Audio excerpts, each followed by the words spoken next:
시청자 여러분 안녕하세요. 국내외 이슈를 쉽고 재밌고 빠르게 전해드리는 시간입니다. 주식을 노래하다 주식 랩소디의 진행을 맡은 이승입니다. 네, 여러분 이렇게 좀 화면 전환이 안 돼서 당황하셨죠? 오늘은 저 혼자서 이 주식 랩소디를 이끌어가게 됩니다. 지루하게 느껴지시지 않게 좀 재밌고 쉽게 이야기들을 설명해 보도록 하겠습니다. 일단은 늘 그랬듯이 또 국제 이슈를 한번 또 살펴봐야겠죠. 간밤에 뉴욕 증시에 대한 마감 상황부터 짚어보도록 하겠습니다. 간밤에 뉴욕 증시 같은 경우에는 나스닥 홀로 상승부를 키면서 마무리했습니다. 이 때문에 반도체주가 좀 강세를 보이게 됐고, 이 필라델피아 반도체 지수도 오늘 1.27% 오르면서 이렇게 상승 마감하는 분위기였는데요. 엔비디아를 필두로 하면서 이 기술주에 좀 훈풍이 불었습니다. 간밤에 사실 CPI도 결과가 발표가 돼서 이 관세 영향이 좀 시장에 본격적으로 반영되기 시작했다라는 우려감들이 나오기 시작했는데요. 이에 따라서 나머지 업종들은 고전을 면치 못했지만 그래도 반도체주 홀로 좀 살아남는 모습을 보였습니다. 엔비디아가 어떤 소식이 먼저 나왔는지 좀 살펴보겠습니다. 엔비디아가 사실 한동안 이 중국 반도체 수출에 제약이 걸려 있었습니다.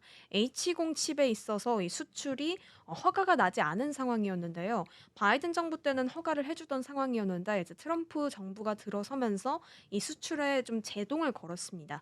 하지만 최근에 이 중국과의 회담을 통해서 히토류와 반도체 수출이라는 카드를 서로 맞교환을 하게 됐죠. 결국 이 대중 수출이 다시 시작하게 되면서 엔비디아가 4% 넘게 급등하면서 마무리했습니다. 사상 다시 한번 처음으로 이제 170달러까지 돌파하게 되는데요. 지난해 이제 중국과 합의가 또 원활하게 이루어지면서 히토류 수출 통제를 중국이 이제 해제하게 됩니다. 따라서 미국 같은 경우에는 반도체 수출을 좀 허가하게 된 것이죠. 러트닉 장관은 엔비디아가 가장 최신형 칩인 블랙웰을 지금 현재 개발한 가운데 이번에 판매를 허용하게 된 H20 칩은 네 번째로 성능이 좋은 칩이라고 합니다. 그렇게 최신 칩은 아니고 오래된 칩이다라고 명시하면서 최고의 제품은 중국에 팔지 않겠다고 말했습니다. 낮은 사양 같은 칩들을 중국이 계속해서 사게 되게 함으로써 중국 개발자들이 미국 기술에 중독이 돼서 더 앞선 반도체 개발을 못하게 하는 게 이제 트럼프의 계획이다라는 말까지 했습니다.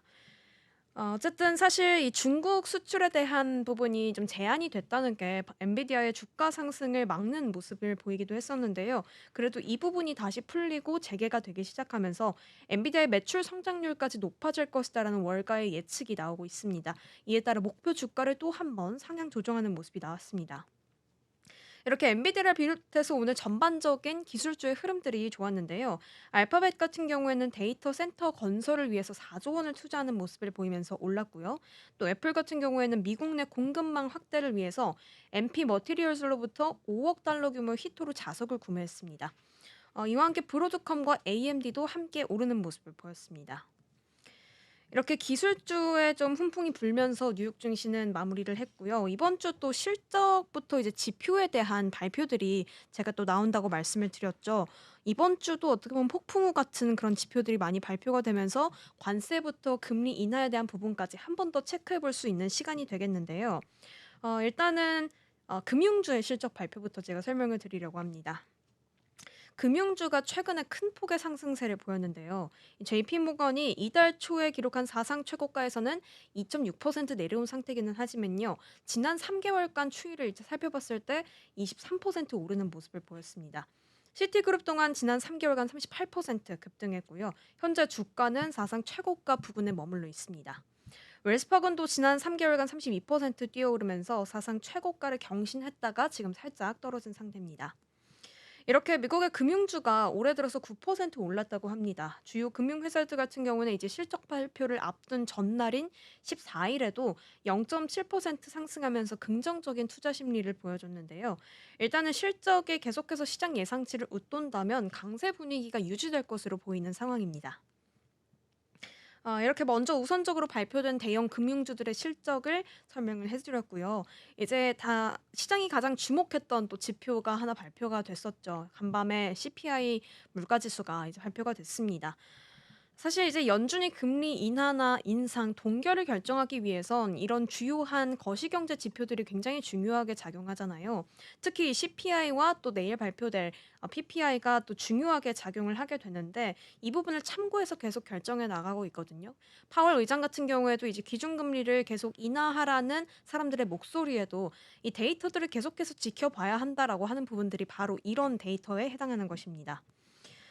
자, 결국 6월 CPI가 발표가 됐는데 시장이 우려했던 부분은 사실 4월에서 5월까지는 트럼프의 관세가 시장에 그렇게 반영이 되지는 않았습니다. 하지만 6월부터는 본격적으로 반영돼서 가시화가 될 것이다라고 예측을 하고 있었는데 그래서 물가가 상승할지 아니면 소폭 상승할지 유지할지 이런 흐름들을 계속해서 지켜보고 있었는데 결국에는 상승했습니다. 시장의 우려가 좀 현실화되고 있는 분위기인데요. 일단은 지난해 같은 기간보다 2.6% 상승하면서 전년 대비했을 때는 월가의 예상치를 상회하는 모습이 나왔습니다. 그 전달의 상승률보다도 좀 오름폭이 더 커지는 모습이 나왔는데 변동성이 큰 이제 식품과 에너지를 제외한 근원 CPI 같은 경우에는 지난해 대비해서 2.9% 상승하는 모습을 보였습니다. 결국에 이제 본격적으로 관세의 영향이 가시화가 되면서 반영이 된 것이다라고 볼 수 있을 것 같습니다.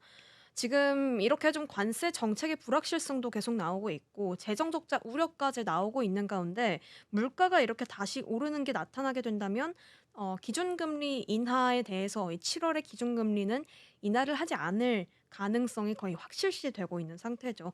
동결할 것이다라는 입장이 99%에 달한다고 합니다. 사실 이 파월 의장이 계속해서 FOMC 회의 이후에 불확실성을 거론하면서 관세가 경제에 미치는 영향이 조금 더 명확하게 드러날 때까지 기다려야 된다라는 입장을 계속해서 재확인했습니다. 결국에는 이렇게 물가가 상승하는 결과가 나왔고요. 금리 인하에 또 신중해야 한다는 연준 인사들의 목소리까지 얹어지고 있다고 합니다. 존 윌리엄스 뉴욕 연은 총재 같은 경우에는 6월이나 7월에 이 미국 경제에 무슨 일이 일어나는지 이해할 거라고 생각하지 않는다라고 최근 말했고요. 사실 최근에 이제 고용 지표들이 한동안 계속 나왔잖아요. 6일에 이제 5월 비농업 일자리가 발표가 됐었고 이 부분에 있어서 전월 대비 13만 9천 명 증가하는 모습이 나왔는데 고용 같은 경우에는 좀 안정적인 모습이 나왔습니다. 양호하게 나온 만큼 연준이 금리 인하를 서두를 필요가 없다는 관측까지 계속해서 함께 나오고 있습니다. 자, 이러한 가운데 이렇게 금리 인하가 7월에는 이루어지지 않을 가능성이 좀 커지면서 그럼에도 트럼프는 사실 금리 인하에 대해서 촉구를 계속하고 있습니다. 이런 가운데 이제 스콧 베센트 미국 재무부 장관은 파월의 후임자를 찾기 위한 공식 절차가 이미 시작됐다고 말을 하고 있습니다. 만약에 트럼프 정부가 제 파월 연준 의장을 조기 해임하게 되면요. 연준의 독립성이 또 한 번 침해될 것이라는 우려가 함께 나오게 될 거고요. 이에 따라서 미국 달러와 미국채에 대한 매도까지 증가할 것으로 예상이 되고 있습니다. 이러한 가운데 사실 이 연준에서 연준이 아니라요. JP 모건의 이제 제이미 다이먼 회장이 파월 의장에 대한 지지 입장을 밝혔습니다. 사실 이 회장 같은 경우에는 또 중앙은행의 독립성을 한동안 계속해서 강조해 왔는데 이렇게 조기 해임을 하고 계속해서 개입을 하게 된다면 연준에 대한 정치적 압력이 결국에는 부정적인 결과를 초래할 것이다라고 판단을 하고 있다고 합니다. 자, 이렇게 거시 경제에 대한 지표를 저희가 한번 살펴봤습니다. 또 이번 밤에 또 한국 시간으로 밤에 PPI 지표까지 나오는데 이 결과를 바탕으로 또 미국 시장은 어떤 방향성을 그려 나갈지 또 주가에는 어떤 영향을 줄지 한 번 더 지켜봐야 되는 상황으로 보여집니다. 아 다음으로는 제가 가져온 이제 또 미국 뉴욕 증시에서의 이슈입니다. 개별 종목을 가져오진 않았고요. 업종을 하나 가져왔는데요. 바로 디지털 헬스케어입니다. 최근에 이 디지털 헬스케어가 뜨고 있다라는 이야기들이 많이 돌고 있는데요. 사실 요즘 병원 가기 정말 부담이 되잖아요. 특히 미국에서는 더 그러지 않을까 싶습니다. 우리나라는 그래도 이 의료 보험들이 많이 발달이 되어 있기 때문에 이 부분에서 안도를 많이 덜어주기는 하지만 미국에서는 정말 많이 부담이 될 것 같은 상황입니다. 시간도 뭐 오래 걸리고 사실 비용이 만만치가 않잖아요. 그렇기 때문에 이런 부담들을 해소해 주기 위해서 이 AI의 훈풍과 맞물려서 디지털 헬스케어가 함께 뜨고 있다는 이야기가 나오고 있습니다. 집에서 스마트폰 하나로 진료를 받고요. 또 건강 관리까지 알아서 해 주는 시대가 주목을 받고 있는 것이죠. 따라서 이 분야에 대한 높은 성장률이 전망이 되고 있어서 이 디지털 헬스 시장 이야기를 좀 해 보려고 합니다. 일단은 이 분야가 왜 어떻게 부상하게 되었는지 그 계기부터 짚어보겠습니다. 사실 미국에서는요, 코로나 이후에 좀 의료 시장에 대한 판도가 많이 바뀌었습니다. 병원에 가기 힘든 상황이 되다 보니까 원격 의료가 주목을 받기 시작한 건데요. 2020년 한 해 동안 미국 병원의 75%가 원격 진료 시스템을 도입했고요. 이 비대면 진료 이용률이 이 연도에 무려 0.2%에서 5.1%로 25배 넘게 뛰는 모습이 나왔습니다. 예전에는 직접 병원에 가야 했고 뭐 전화 상담까지도 직접 해야 되는 것들이 이루어졌다면 지금은 이제 영상 통화로도 간단하게 진단받고 심지어는 이제 정신 건강 상담까지 대면이 아니라 비대면으로도 받을 수 있게 되는 상황이라고 합니다.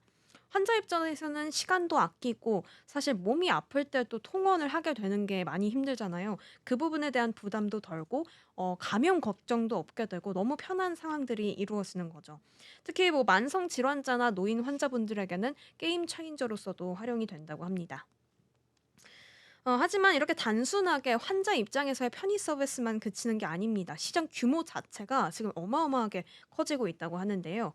2022년 기준으로 미국 디지털 헬스 시장은 약 1,300억 달러에 달했다고 합니다. 하지만 2030년에는 2,700억 달러, 우리 돈으로 약 350조 원 이상 커질 것이라는 전망이 나오고 있습니다. 사실 이 최근에 이 전시회가 하나 올 초에 열렸는데요. 세계 최대 가전이나 IT 전시회라고 불리는 CES 2025라는 전시회가 열렸는데 여기서 이 인공지능과 결합한 디지털 헬스케어 기술과 업종이 화두로 올랐다고 합니다. 이렇게 계속 몸집이 커지는 데 이유에는요. 제가 좀 전에 설명드렸던 뭐 코로나에 대한 계기, 원격 진료의 편의성, 환자의 부담 완화 이런 부분들도 있지만 지금 AI와 머신러닝의 도입 가속화가 전방위적인 분야에서 계속 이루어지고 있잖아요. 근데 의료에도 이게 도입이 되면서 뭐 맞춤형 진단과 치료 추천, 업무 자동화 같은 혁신적인 서비스가 계속해서 나오고 있고 이 기대감이 계속 커지고 있다는 점이 일단 첫 번째로도 꼽힐 것 같습니다. 뿐만 아니라 이렇게 원격 진료와 또 웨어러블 디바이스 등이 시장 성장을 이끌고 있다는 점도 한몫하고요. 향상된 인터넷 연결성과 스마트폰 보급률 증가가 환자와 의료진 간의 실시간 데이터 교환을 용이하게 만든다라는 분석까지 나오는 게 그 이유들입니다. 어떻게 보면 환자의 편의성도 있지만 의사에게도 편의성이 나오는 부분이거든요. 의사도 결국에는 이제 AI 비서와 같이 일하는 시대가 아닌가 싶습니다. 이렇게 시장이 커지고 있고 이러한 흐름에 맞물려서 여러 대기업들도 이 시장에 총출동하고 있습니다. 사실 최근에 또 한번 이 삼성전자와 관련해서도 이 소식이 들려왔죠. 최근에 젤스라는 디지털 헬스 플랫폼 회사를 삼성전자가 인수하게 되는데 젤스 플랫폼을 활용해서 이 웨어러블 기기에서 측정되는 사용자의 생체 데이터들을 의료 서비스와 연결하는 커넥티드 케어 서비스를 제공할 계획이라고 밝혔습니다.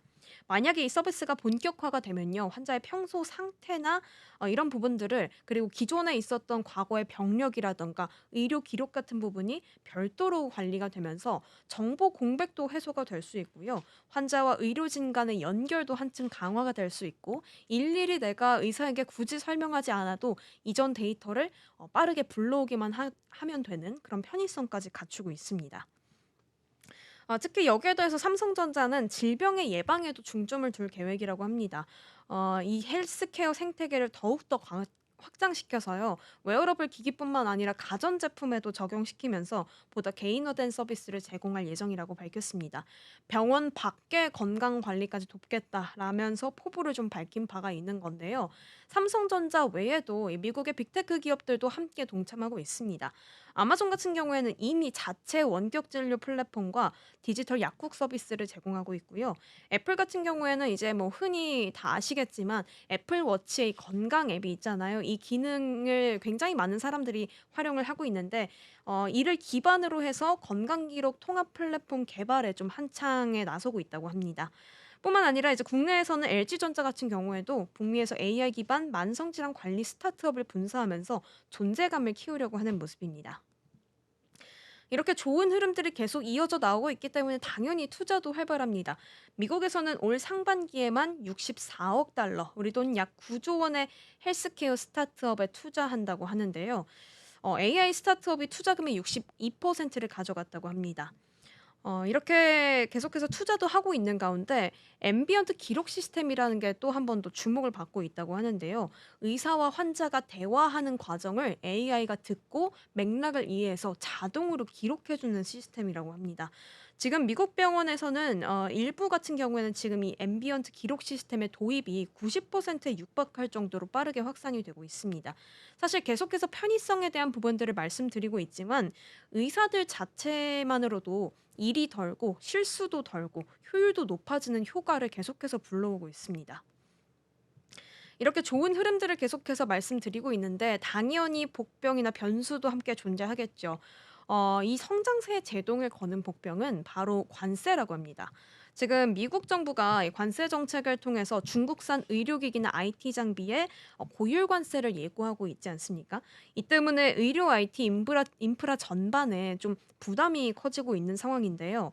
결국에는 이 부담이 생기면 비용 증가로 이어지게 될 것입니다. 뭐 환자의 비용 증가도 생길 수가 있고요. 병원에서 쓰는 어떤 의료 기기들이나 뭐 수술용 장갑 이런 부분들까지 가격이 올라가게 생겼기 때문에 의료 전반에 좀 부담이 생길 것으로 보이는 상황입니다. 결국에는 이렇게 부담이 생기면 진료 접근성 저하까지 이어질 수밖에 없는 상황이겠죠.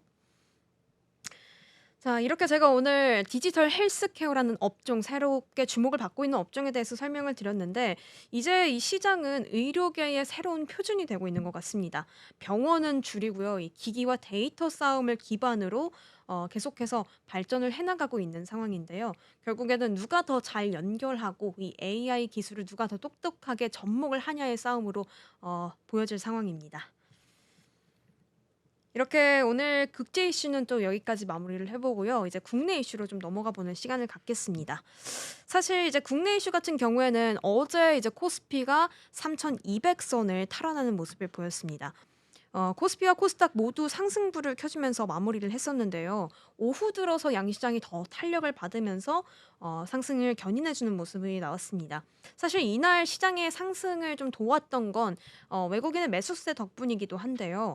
오늘은 좀 반전되는 흐름이 나오는 것으로 보입니다. 사실 외국인과 기관이 오늘 좀 쌍끌이 매수하는 모습을 보이면서 양시장이 파란불을 켜주고 있습니다.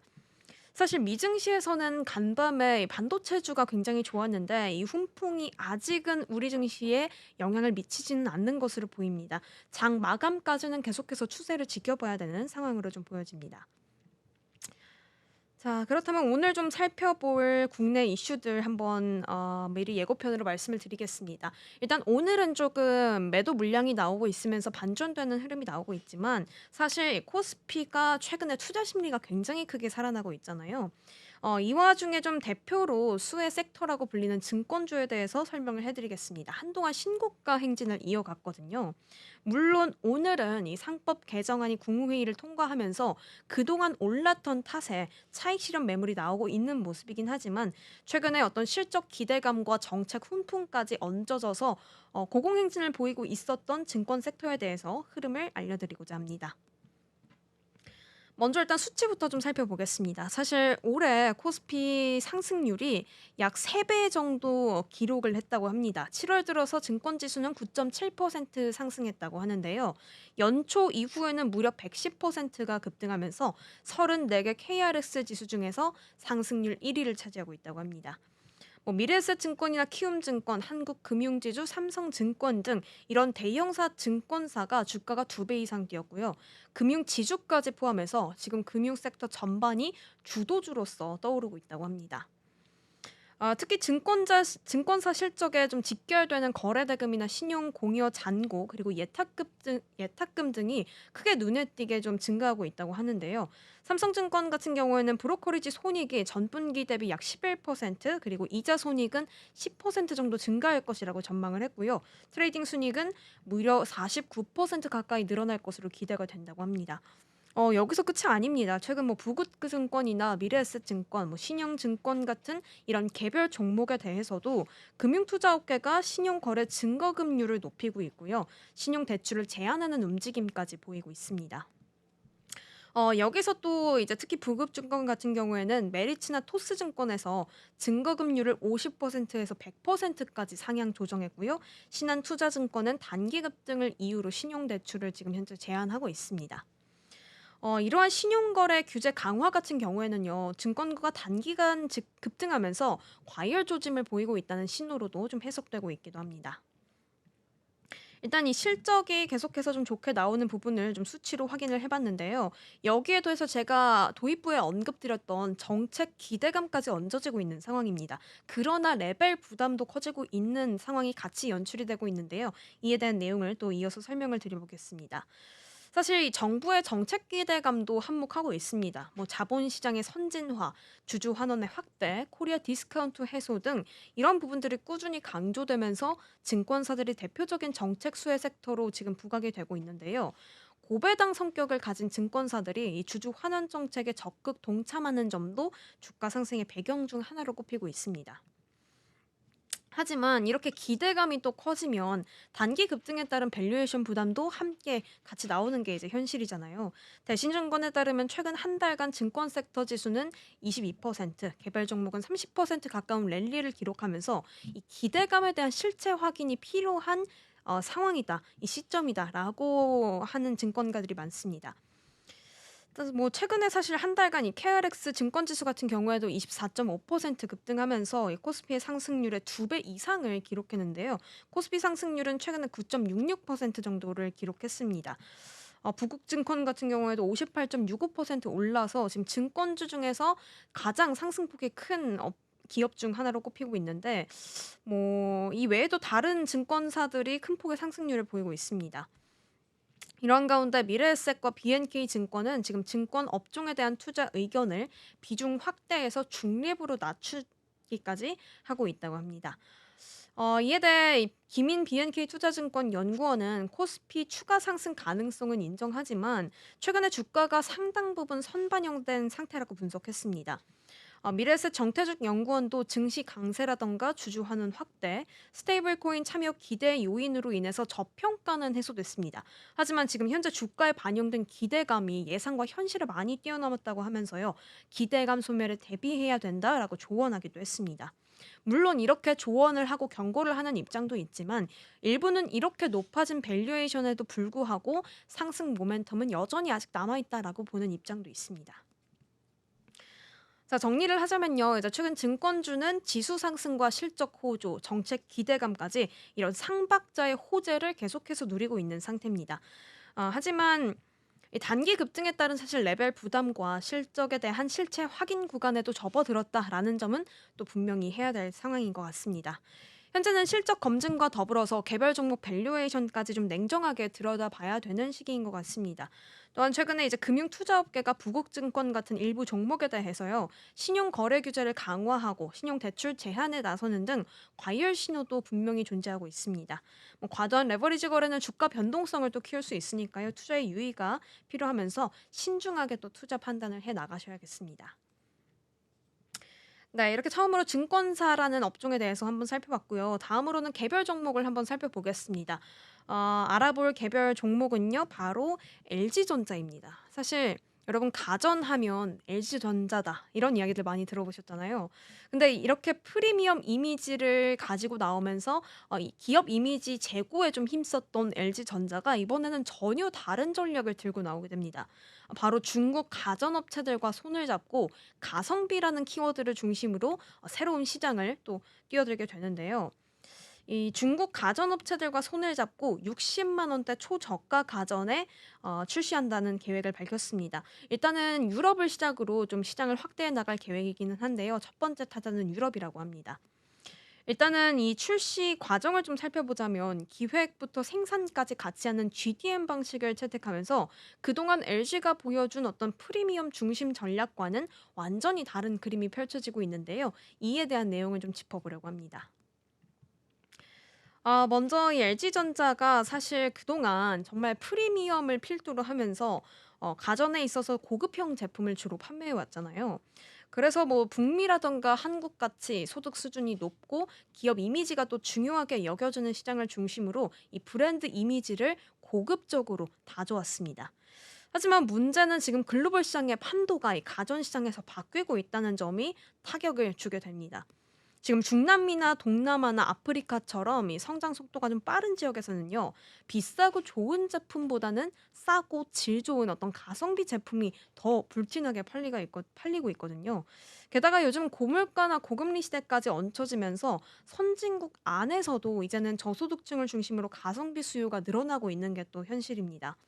이러한 가운데 또 중국이 발빠르게 움직였죠. 이 시장을 잠식하면서 글로벌 중저가 가전 시장에서 우위를 계속해서 점하고 있었습니다. 대표적으로는 이제 하이얼, 메이디, 하이센스 같은 기업들이 중저가 가전을 필두로 이 글로벌 시장에서 엄청난 점유율을 확보하고 있습니다. 뭐 예를 들어서 메이디 같은 경우에는 3년 사이에 영업이익이 40%나 증가할 만큼 중저가 가전 시장에서 무서운 성장세를 보이고 있다고 합니다. 역시나 이 메이디나 뭐 여타 다른 기업들의 빠른 성장을 부른 것은 가성비였고요. 이에 따라서 고급을 추구하던 이 LG전자도 브랜드에 가성비라는 키워드를 입혀서 새로운 사업 모델을 내려고 하고 있는 것입니다. 결국에는 이제 좀 전에 말씀드렸듯이 GDM 방식을 통해서 합작 개발 모델에 나서게 됩니다. 이번에 LG 같은 경우에는 중국 스카이워스와 드럼 세탁기 그리고 오쿠마와 이도어 냉장고를 함께 기획하고요. 다음 달부터 유럽 전역에 판매할 계획이라고 합니다. 여기서 중요한 것은 이제 기존처럼 제품을 LG가 만들고 생산만 하는 그리고 외주까지 주는 방식이 아니라 처음부터 제품을 기획하고 설계하고 디자인까지 LG가 주도하면서 중국 업체 같은 경우에는 생산만 담당하는 구조라고 생각하시면 되겠습니다. 판매를 LG전자 브랜드로 직접 진행하다 보니까 사후 서비스까지 LG가 직접 맡아주게 된다고 합니다. 가격은 약 $500로 책정이 됐습니다. 60에서 70만 원 선 정도 생각하시면 되는데 중국 제품과 비교했을 때는 여전히 좀 비싼 값이긴 하지만 이 LG의 브랜드 파워나 뭐 AS 서비스까지 생각하고 그런 이미지를 생각했을 때는 시장에서는 충분히 승산이 있다라는 평가가 나오고 있습니다. 이렇게 이 제품의 첫 번째 시험 무대는 유럽이 되게 됩니다. 유럽부터 실험을 해서 만약에 성공하게 된다면 동남아와 남미 그리고 아프리카까지 전역으로 좀 확장시킬 계획이라고 하는데요. 지금 유럽 같은 경우에는 이 중저가 시장이 중국 제품이나 튀르키예 브랜드들이 강세를 보이고 있다고 합니다. 그렇기 때문에 LG는 특히 동유럽이나 선진국 내 저소득 시장을 좀 노리고 있다고 하는데요. LG 같은 경우에는 유럽에서는 AI 냉장고나 프리미엄 세탁기 위주로만 판매했다고 합니다. 하지만 이제는 이 프리미엄 전략도 계속해서 유지하면서 가져나가되 보급형까지 새로 추가해서 투트랙 전략으로 좀 전환하겠다라고 밝힌 것이죠. 결국에 이 투트랙 전략이 성공하게 된다면 뭐 냉장고나 세탁기를 넘어서 다른 제품군까지 확대가 되면서 시장과 어떤 그런 제품 영역까지 전방위적으로 확대가 될 전망으로 보입니다. 자, 이렇게 LG전자의 또 새로운 행보에 대해서 설명을 해 드렸는데요. 정리하자면 LG전자가 "호랑이를 잡기 위해서 호랑이 굴에 들어갔다."라는 말이 나올 정도라고 합니다. 그렇기 때문에 이번 GDM 전략은 굉장히 파격적이라고 하는데요. 이 가전 시장을 프리미엄으로 좀 점령을 하고 있던 LG전자였지만 이대로 손을 놓고 있다가는 시장의 판도가 가뜩이나 바뀌고 있는 상황 속에서 '중국이 좀 점유율을 높일 가능성이 클 것 같다.'라는 위기감에 어떻게 보면 적과의 동침을 택하게 된 것이죠. 단순히 생산비를 줄이겠다라는 차원을 넘어서서 이 가성비 시장에서 LG전자가 가지고 있는 고유의 브랜드 신뢰도를 더해서 하이브리드 전략을 택한 거다라고 좀 볼 수 있겠습니다. 과연 이렇게 지금 고성장하고 있는 중저가 시장을 LG가 이 가전을 통해서 잡을 수 있을지 앞으로의 어떤 반응과 유럽에서의 어떤 성공 결과 이런 부분들을 계속해서 확인해 나갈 필요가 있겠습니다. 자, 이렇게 오늘 두 가지 이슈를 또 국내에서도 설명을 드렸는데요.